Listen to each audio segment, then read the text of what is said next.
तापी नदीला 125 मीटर साडी अर्पण। चांगदेवमध्ये उत्साहात जन्मोत्सव साजरा। चांगदेव मुक्ताईनगर आपल्या परिसराची जीवनवाहिनी असलेल्या पवित्र तापी नदीचा जन्मोत्सव मुक्ताईनगर तालुक्यातील चांगदेव येथे मोठ्या उत्साहात आणि श्रद्धेने साजरा करण्यात आला।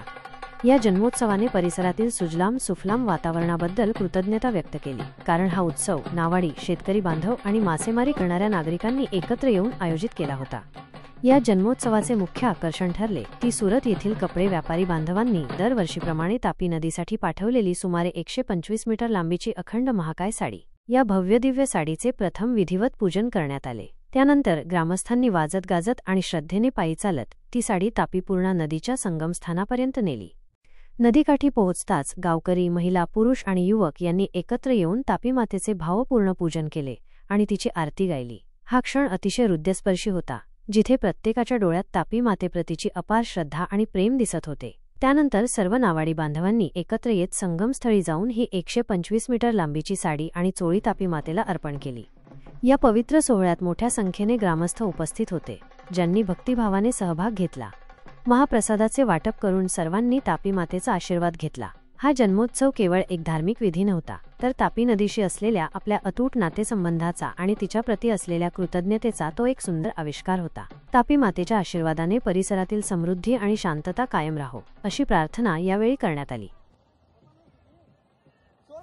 आज चांगदेव येथे तापी मातेचे तापी जन्मोत्सवानिमित्त चांगदेव ग्रामस्थांच्या वतीने, विशेष करून नावाडी संघटनेच्या वतीने, मासेमारी बंधूंच्या वतीने व या परिसरातील शेतकऱ्यांच्या वतीने तापी जन्मोत्सवानिमित्त पूजन करण्यात आले। ही वर्षोपरापरत चालत आलेली पूजा असून यावर्षी ही सुरत येथील कपडा व्यापारी यांनी तापी मातेसाठी 108 मीटरची साडी ही भेट म्हणून पाठवलेली असून ती चांगदेव ग्रामस्थांच्या व नावाडी चालका बांधवांच्या वतीने ती विधिवत पूजा करून अर्पण करण्यात आली।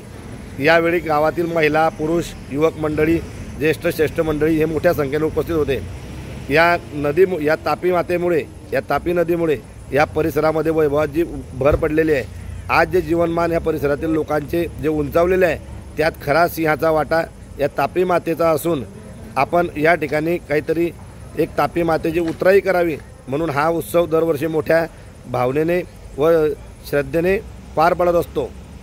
खरं तर या परिसरामध्ये तापी माता जेव्हापासून वाहत आहे तेव्हापासून या परिसरामध्ये बारमाही शेतीचं उत्पन्न असेल, नौका विहारसारखा विषय असेल आणि मासेमारीसारखा उद्योग असेल, या सर्वच रोजगाराच्या संधी या तापी मातेच्या माध्यमातून या परिसरामधील जनतेला उपलब्ध झालेल्या आहेत, जेणेकरून गावासह परिसरातील गावांमध्ये एक या तापी मातेचं एक जणू आशीर्वादच या लोकांना लाभलेला असून हा आशीर्वाद कायम या जनतेवरती, या परिसरातील लोकांवरती राहावा, ही तापी माता कायम इथे प्रसन्न राहावी म्हणून आज यावर्षीसुद्धा सर्वांनी मनोभावे तापी मातेचे पूजन केले व साडी चोळी अर्पण केली व महाआरती केली आणि अशीच तू दुथडी भरून परिसरात वाहत राहा, या परिसराचं कल्याण करत राहा अशी मनोभावे प्रार्थना केली।